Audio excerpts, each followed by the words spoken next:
Let's recap some of the things that we know. We know that my boyfriend is facing deportation.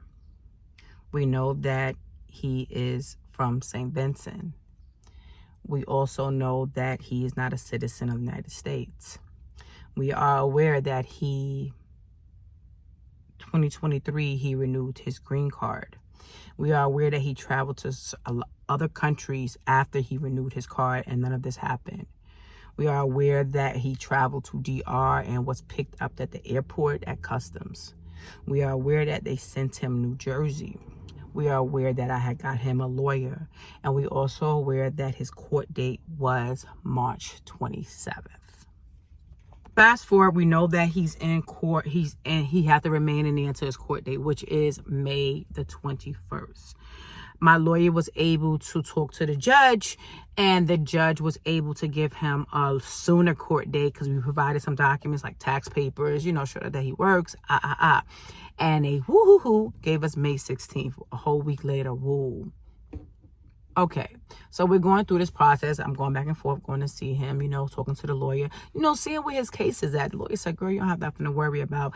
And let me tell you why he said he didn't have anything to worry about. Everything was in his favor as far as him. There's no way he should be removed. That's what the lawyer told me. He traveled here at the age of, I think, 7 or 8. He became a green card holder since 1982. So he's been a green card holder for over 30 years. He's married, legally married. He was going through a divorce, but they're still married on papers, and he's been married over 10 years. He also has 3 kids that are citizens as well. He's been an electrician, been working in the United States for over 20 years, electrician, and prior to that working at other miscellaneous jobs. His mother, father, sister, brothers, everybody is here. Predominantly everybody are also citizens as well.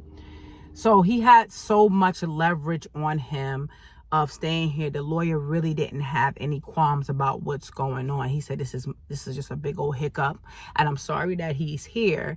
And the only thing that's making it worse because he have to wait all the way until May 21st, and we are here March 27th.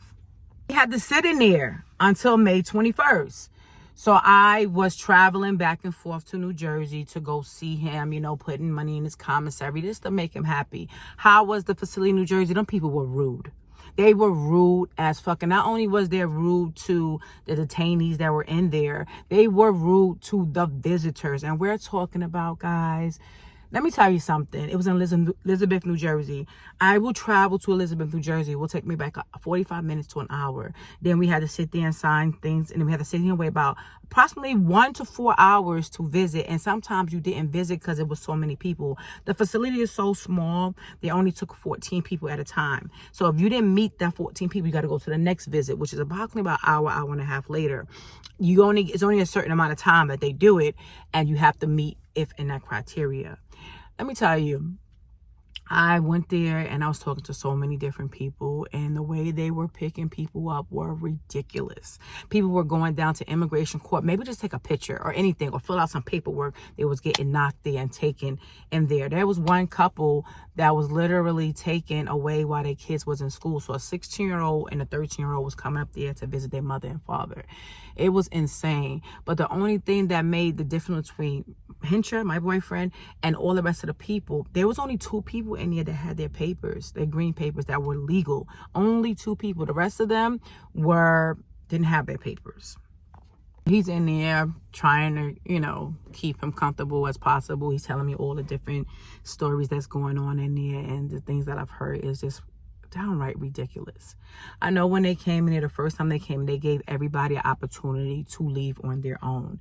They said you have an opportunity to self-deport, meaning that you pay for your expenses to get back home, and then you come back here the legal way, or whatever the case may be. But again, he is already a green card holder, so he's already here. So it's like he kind of didn't, that didn't faze him because I have a green card. This is it. This time frame, how was my mental? Totally fucked up. I was totally messed up. It was like, what? I went from 2-parent household to a 1-parent household in a quick of a minute. It was like the house started to get disorganized.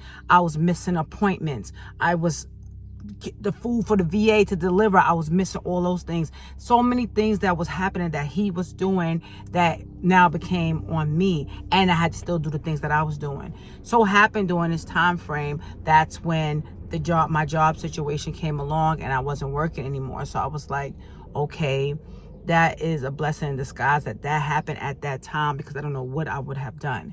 A lot of the times I was going back and forth to New Jersey, which was like literally a 4-hour trip. I mean, back and forth, waiting for visitation or whatever the case may be, sometimes bringing the baby and bringing the kids.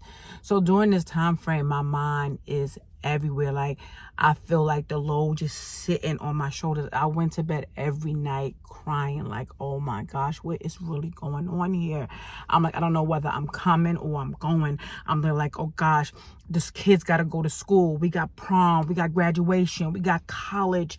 I'm not working. I'm not working. I'm on leave with no pay, and all these things are happening at one time. And then my dad got sick, so I was going through it. You're not hearing me, like literally crying every single day and not getting no sleep, not knowing what is happening, trying to write things down on my to-do list and checking them off, not even understanding left, right, front, back, why me, why this, why that. And it was just a lot consumed in the brain at one time.